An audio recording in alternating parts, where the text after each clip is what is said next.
विधवा बहू पर बरसात का कहर।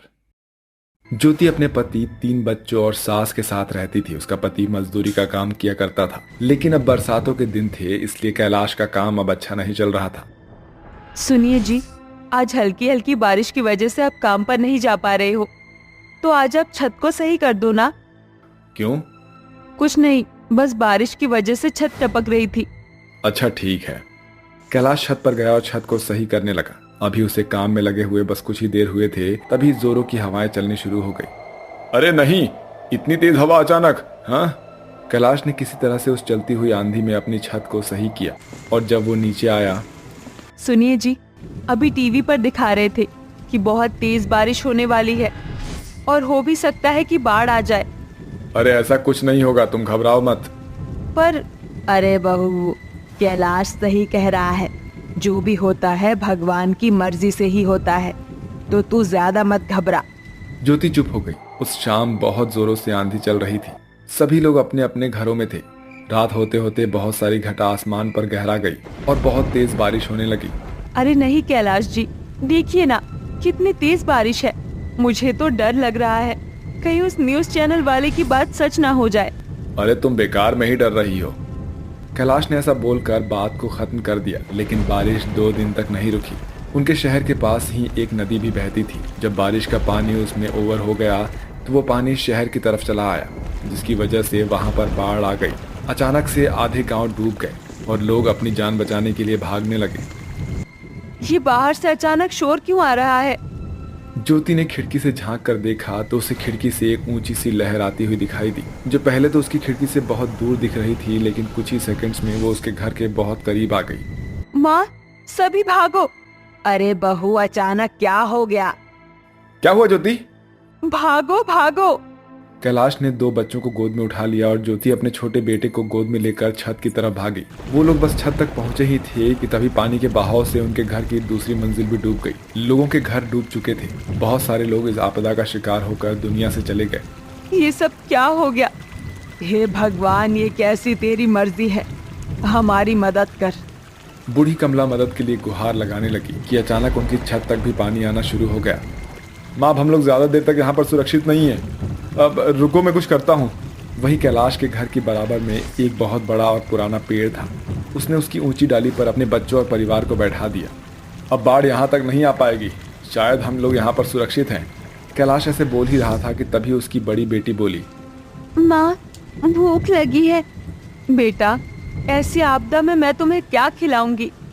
सारा राशन भी डूब गया है। मैं कुछ लेकर आता हूँ। बेटा, ऐसी स्थिति में तू क्या लेकर आएगा? कहीं मत जा मेरे लाल। नहीं माँ, अपने बच्चों के खातिर मुझे जाना ही होगा। कैलाश ऐसे बोलकर पानी में डुबकी लगा देता है। अभी वो कुछ ही देर तैरा था कि तभी अचानक आगे जाकर पानी का बहाव तेज हो गया, जिसकी वजह से कैलाश खुद को नहीं संभाल सका और वो बहता हुआ बहुत दूर चला गया। कुछ घंटों में बारिश भी थम गई, लेकिन कैलाश घर नहीं पहुंचा। अब आ भी चाहिए कैलाश जी। बहू, मुझे तो लगता है कि अब कैलाश कभी भी नहीं। ऐसा मत कहिए माँ जी, चुप हो जाइए।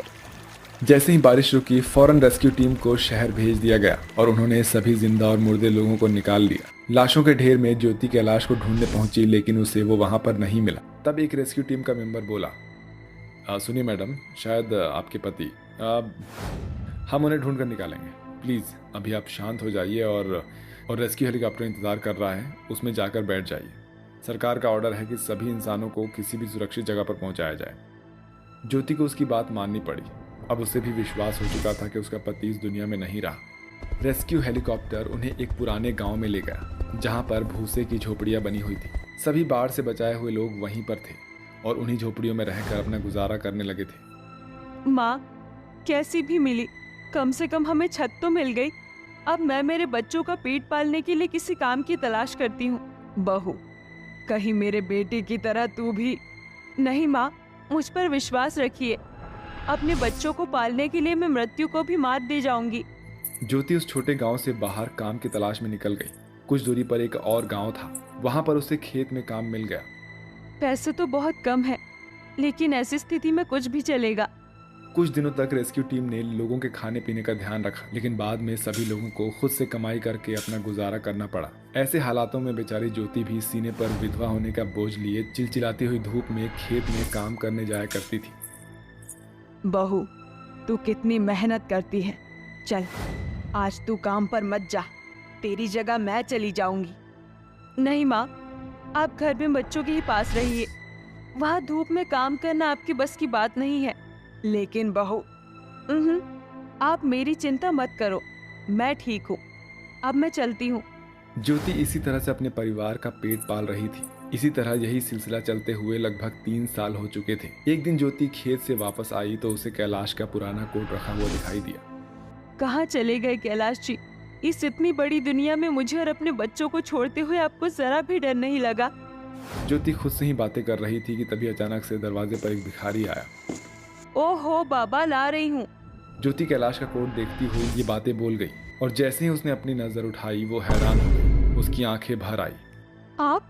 वो भिखारी कोई और नहीं बल्कि कैलाश ही था। कैलाश जी, क्या ये आप हो?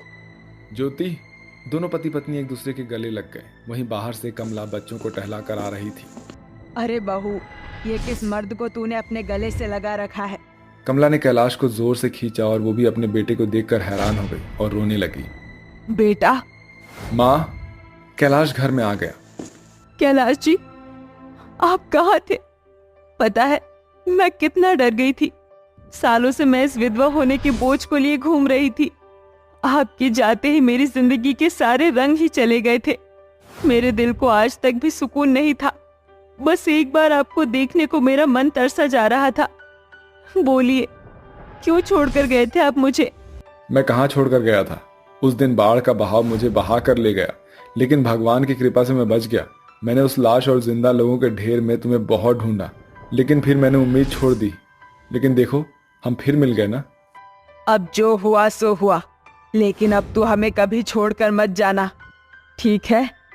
कभी नहीं जाऊंगा। आप सब भी मेरे साथ ही रहना।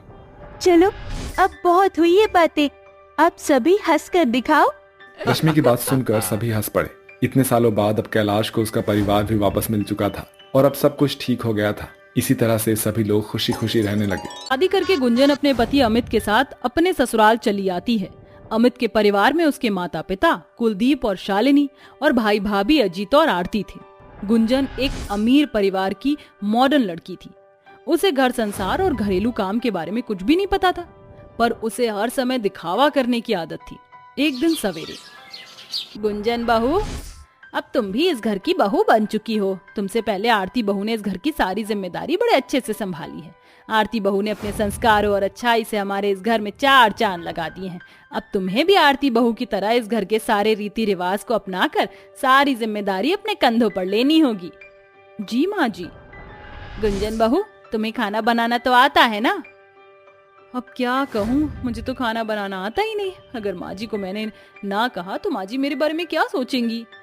हाँ माँ जी, मैं बहुत ही स्वादिष्ट खाना बनाती हूँ। मेरे हाथ का खाना खाकर तो लोग अपनी उंगलियां चाट जाते हैं। अच्छा, तो आज हम भी तुम्हारे हाथों का खाना खाकर देखते हैं कि तुम्हारे हाथों में कैसा स्वाद है। जाओ गुंजन बहू, सबके लिए आज तुम ही खाना बनाओ। चलो गुंजन, मैं भी तुम्हारी मदद करती हूँ। अरे नहीं नहीं जेठानी जी, आप क्यों तकलीफ करती हो? खाना मैं बना लूंगी। देखा शालिनी, गुंजन बहू इतनी अमीर परिवार की बिटिया है और एक मॉडल लड़की है, फिर भी उसके अंदर कितने अच्छे संस्कार हैं कि वो अपनी जेठानी को तकलीफ भी नहीं होना देना चाहती। अपनी तारीफ सुनकर गुंजन के मन में लड्डू फूटने लगते हैं, क्योंकि गुंजन को तो हमेशा ही दिखावा करने की आदत थी। वो चाहती थी कि हर कोई बस उसी की तारीफ करे। अब गुंजन ने कह तो दिया कि वो खाना बहुत अच्छे से बनाती है, अब उसे तो खाना बनाना बिल्कुल भी नहीं आता था। गुंजन रसोई में आती है। अब क्या करूं, मुझे तो खाना बनाना आता ही नहीं। बाहर तो बड़ी बड़ी फेंक कर आ गई मैं कि गुंजन तो बहुत ही स्वादिष्ट खाना बनाती है। अब क्या करूं? तभी गुंजन के मन में एक उपाय आता है। एक काम करती हूँ, अमित के हाथों बाहर चुपके से होटल का खाना मंगवा लेती हूँ और फिर वही होटल का खाना बाहर सबको ले जाकर दे देती हूँ। किसी को शक भी नहीं होगा कि ये खाना होटल का है। हाँ, ये सही रहेगा। मुझे मेहनत भी नहीं करनी पड़ेगी और मेरी तारीफ की तारीफ भी हो जाएगी। वाह गुंजन, क्या दिमाग पाया है तूने। फिर क्या था, गुंजन लगाती अमित को फोन और उसे सारी बात विस्तार से बताती है। अमित, आप कैसे भी करके जल्द से जल्द होटल का खाना ले आइए, आपकी पत्नी की इज्जत का सवाल है। गुंजन, होटल का खाना कम से कम 5 से 6 हजार रुपए का आएगा और मेरे पास तो इतने पैसे हैं ही नहीं। कैसे पति हो आप अमित? यहाँ आपकी पत्नी इतनी परेशानी में है और आपको पैसों की पड़ी है। आप तुरंत होटल से खाना ले आइए, मैं आपकी राह देख रही हूँ। इतना कहकर गुंजन फोन कट कर देती है। ये गुंजन ने भी कहाँ फंसा दिया मुझे। अब इतने सारे पैसे कहाँ से लाऊं? मेरे पास तो केवल 200 रुपए ही पड़े हैं। एक काम करता हूँ, अपना ये मोबाइल ही बेच देता हूँ। फिर क्या था, अमित अपना मोबाइल ही बेच देता है और उन पैसों से होटल से खाना लाकर चुपके से गुंजन के पास दे देता है। उसके बाद सब मिलकर घर में होटल का खाना खाने लगते हैं। वाह गुंजन बहू, सच में तेरे हाथों में तो जादू है। कितना स्वादिष्ट खाना बनाया है तूने। अरे ऐसा स्वादिष्ट खाना तो आज तक आरती बहू ने भी नहीं बनाया। वाह गुंजन बहू वाह, तुम्हारे हाथों का खाना खाकर तो तबीयत खुश हो गई। क्या स्वादिष्ट खाना बनाया है बहू तूने। गुंजन अपनी तारीफ सुनकर बड़ी खुश होने लगती है। थोड़े समय बाद, अरे आरती बहू, देखो घर में कितने सारे गंदे कपड़े पड़े हैं और घर में पानी भी नहीं है। एक काम करो, ये सारे कपड़े पड़ोस वाली शीला बहन के घर ले जाओ। उनके घर पानी की कोई कमी नहीं है, वहाँ बहुत बड़ा कुआं है, तुम वहीं जाकर सारे कपड़े धो लो। जी माँ जी, मैं सारे कपड़े ले जाती हूँ। अरे अगर जेठानी जी कपड़े धोने चली गई तो माँ जी की नजरों में तो जेठानी जी ही महान हो जाएंगी और फिर माँ जी हर समय जेठानी जी की ही तारीफ करेंगी। नहीं नहीं, इस घर में तो केवल मेरी ही तारीफ होनी चाहिए। एक काम करती हूँ, ये काम भी मैं ही कर लेती हूँ, फिर माँ जी की नजरों में मैं और भी ज्यादा महान हो जाऊंगी। अरे जेठानी जी, मेरे होते हुए आप क्यों जाएंगी बाहर कपड़े धोने? आप मेरी जेठानी हो और इस घर की बड़ी बहू हो। आप घर के बाकी काम देख लीजिए, ये कपड़े धोने मैं चली जाती हूँ। गुंजन, तुम कितनी अच्छी हो, तुम्हें मेरी कितनी परवाह है। देखा आरती बहू, इसे कहते हैं संस्कार। कितनी चिंता है ना गुंजन बहू को हम सबकी।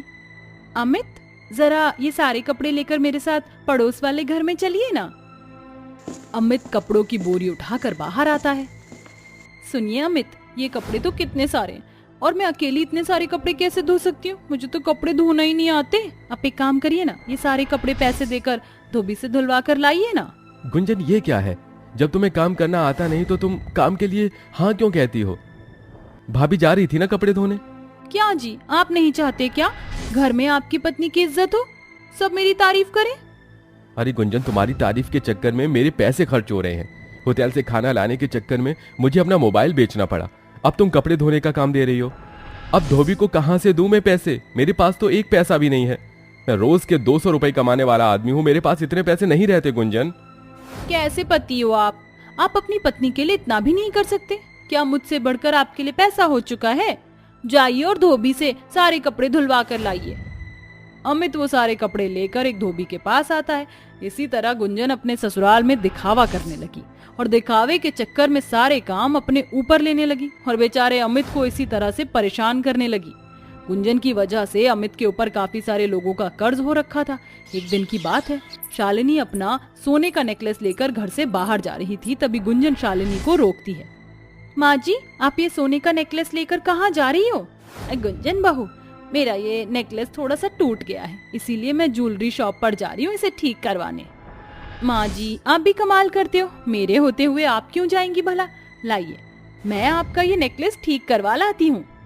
अब यहाँ भी महान बनने के लिए गुंजन शालिनी का सोने का नेकलेस लेती है और अपने पर्स में नेकलेस रखकर ज्वेलरी शॉप पर रास्ते से पैदल जाने लगती है। तभी रास्ते में एक चोर गुंजन के हाथ से उसका पर्स छीनकर भाग जाता है। ये देखकर गुंजन बहुत रोने लगती है।